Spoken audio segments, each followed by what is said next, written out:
Would you believe it, guys? We are in the FA Cup final. I am so shocked. Again, that's 2 wins on the trot against 2 Premier League champions in last year's winners, Manchester City, and of course this year's winners against Liverpool.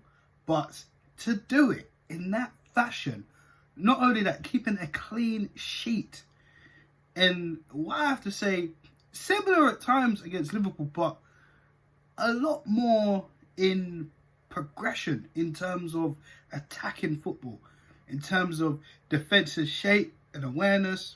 And I just can't believe it. We're actually going to the FA Cup final. Oh my goodness. I am really overjoyed. Guys, if you're new to the channel, of course, please make sure you like, share, subscribe. Arsenal 2-0 against Manchester City. The student has finally conquered the master. And yeah, man, I did say in my preview I thought we'd lose 3-1.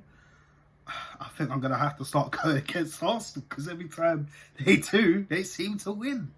Crazy that. And you know what's even more better about this win is the fact that, unlike the Liverpool win, where, you know, we pressed Van Dijk and Alisson made a mistake, we didn't really do that. And credit to the defenders, the midfielders, the strikers. Listen, everybody played well. We did have a few hairy moments in the first half, and a chance Aubameyang missed. But regardless, the scoreline said it all, and we're through to the final. Now, guys, of course, let's just get into the starting lineup, of course. So, pretty much no different from the normal team, the normal 11, which seems to be Mikel's favoured choice. I mean, other than one change, we had Martinez in goal, of course, who I felt had a very good game again. There was a few crucial saves he's made as well. Very commanding as a goalkeeper. This is what we want to see, okay? And I say it in every video. He is definitely giving Bernd Leno a run for his money when Bernd Leno is back. And of course, Bernd Leno is returning to training in the next few days. So, listen, Martinez is definitely pushing for that '1. And once Bernd Leno is fit, I don't think there's a point of taking Martinez out. I'm going to be honest. He's played well. And that save for Mahrez' shot, good Lord. I thought that was going to creep in. But, nope. He pounced on that. And this is the hunger. The 10-year wait for his chance to be the #1. And he's proven, and he's telling definitely the fans, as well as Mikel Arteta, he needs to be #1 permanently. Boy, says a lot, doesn't it? The 3 centre-backs, Mustafi, oh boy, another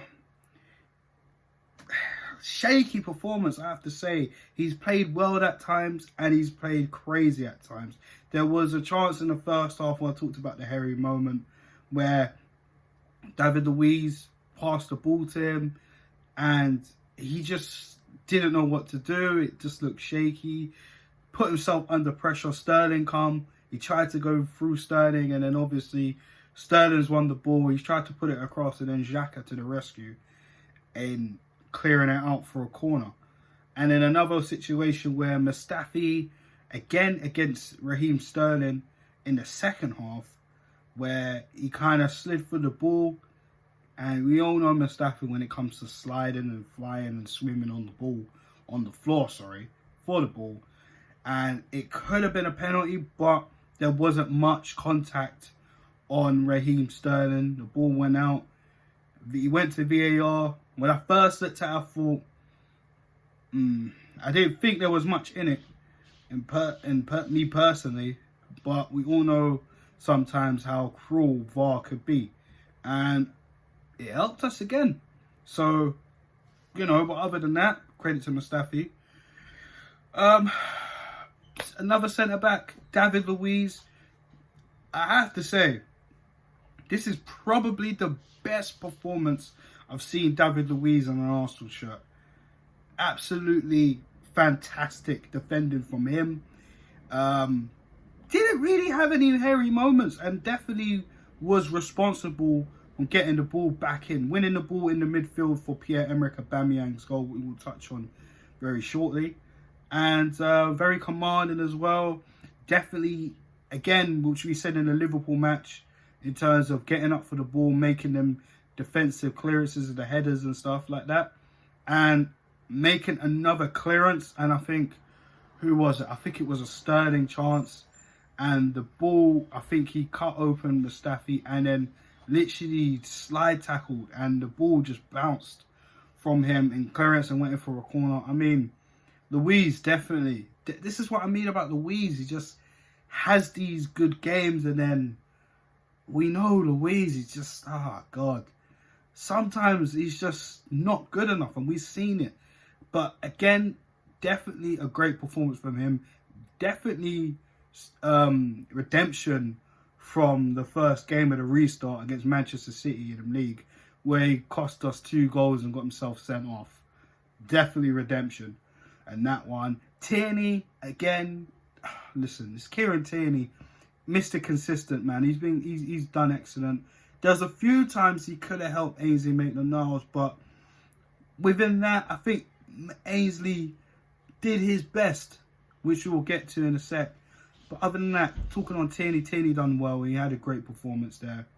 And yeah, man, I mean, going into the wing backs, Ainsley Maitland-Niles, I thought he had a great game. I wasn't sure if he was going to get picked for this one. I thought, you know, obviously for the other side, I thought probably we'd see Saka on that left and we'll see, you know, Bellerin on the right, which we did see Bellerin. But Ainsley playing in that left wing back role, him linking up with Pierre-Emerick Aubameyang. I mean, my word, that was really, really a great performance from Ainsley Maitland-Niles. End product could have been slightly better when he was getting higher up the pitch and trying to whip the balls in, and it was only either Lacazette in the box and Aubameyang was still finding his way at times. But the link-up play between him and Abba, they definitely have a clear and understanding. And listen, well, we've seen it all over social media how close those two have become in terms of friendship. But I mean, listen, he's had a great performance here, Ainsley Maitland-Niles, and all these rumours about him leaving. Listen, I think he's definitely showing Mikel Arteta, like, you know, how good he is, and especially at the end of the game, how him and Mikel Arteta are definitely embraced. I think Ainsley needs to stay, man. He's definitely showing how vital he can be to this squad. Definitely, if you play him in that wing back role. Hector Bellerin, I thought he played well as well. There was a few times I thought he kind of did let go. Sterling kind of did get the better of him, but at the same time, he didn't let his head drop. He had a few hairy moments in the first half, giving the ball away. And when I mean he gave the ball away, we almost saw Kolasinac part 2. And also after that, there was another situation where he looked like he tried to keep the ball in play, but he just, I don't know what he was doing. But second half, definitely proved himself defensively. He did work hard as well. No questions there. Granit Xhaka, again, another good performance from Xhaka. Definitely dropping back and helping the centre-backs even more. Like I just said earlier about the Mustafi situation, clearing the ball out from the Mustafi mistake. There were so many times where Xhaka was literally cleaning up and pinging the ball around and doing well defensively. And we do not say this enough about Granit Xhaka. He's really turned a corner around with Mikel Arteta at the helm. So, again, credit to Granit Xhaka. He had another good game. Dani Ceballos, another good game for him. There's a few times he did have a few sloppy passes, but again, in terms of getting back and helping out the defence as well, but being another creative outlet for the team. I mean, a lot of Arsenal fans are kind of screaming we need to sign him, as Real Madrid are not looking really likely to keep him. So do you keep him, guys? Let me know your thoughts in the comment section on that. But Ceballos, great game for him. Going on to the front three, let's look at Pepe. I thought Pepe kind of came into the game a little bit slow. Definitely picking up that wicked cross for Pierre-Emerick Aubameyang's first goal. And it's definitely part of the second goal as well, you know what I mean? I just felt, you know, at times he could have took on the defenders a little bit more. You know, there's a chance with Mendy where I felt he could have tried to beat him one-on-one. There was another chance where I can't exactly remember who pinged the ball into him. But, I mean, let's have it right, man. Pepe had a chance. Got the ball kind of stuck under his foot. But still was able to play the ball in for Hector Bellerin. And, you know, I thought Pepe had a decent game today. Definitely, in my eyes, better than the Liverpool performance. You know, but, yeah, Pepe had a good game. And definitely, you know, again, responsible for the second goal for Aubameyang, giving it back to Tierney, and Tierney creating the lovely ball for Pierre-Emerick Aubameyang for him to get the finish. Lacazette, a good performance from him. He worked hard. I felt, you know, didn't really get enough chances at goal. But, again, his work rate was well needed in terms of trying to progress the ball and, you know, help the players up front. And the man, the captain, Pierre-Emerick Aubameyang, getting the 2 goals. Oh, my God. Listen, we need to keep this guy. It's as simple as that. He is so important to his Arsenal squad. I mean, without his goals, we said it all season, without his goals, where would we be in the league? Hell, where would we be in the FA Cup? Would we have gone out to Portsmouth? Do you know what I mean? Like, where would they have been in the FA Cup without Pierre-Emerick Aubameyang? He's only had 2 starts in the FA Cup, in fact, and he's only got 2 goals. And both goals were delicious itself. He had an earlier chance where he scuffed it. A little bit of reminiscence against Liverpool, where he had another chance on the plate for him and he scuffed it. But he did so well, kept composed. And within minutes after scuffing that first chance, he goes on, gets that delicious cross from Nicolas Pepe, and literally looks like he kind of like hit it first time with the outside of his foot. And then the second goal, you know, Pepe with the 1-2 with Tierney. Tierney hits it over. And we've been screaming for those type of chances because we've seen it in every game, most games this season, of Aubameyang making a run and then another teammate's just passing the ball around, and especially the wing-backs not really seeing the run from Pierre-Emerick Aubameyang. But they saw it today, and Aubameyang delivered 2 goals from the captain today. It's so important that we keep him. But other than that, man, I think it was a great performance. Mikel Arteta is definitely stamping his authority on this Arsenal side. He's got us into a final. Can he be just like George Graham, being a player that's won it with Arsenal and can win it with Arsenal as a manager? That remains to be seen, and we'll find out tomorrow who we take on between Manchester United and Chelsea, the other semi-final for the FA Cup. And remember, we already played both teams in an FA Cup final, and we've beaten both teams in the FA Cup final. If you remember, before the long trophy drought, we beat Manchester United in penalties in 2005.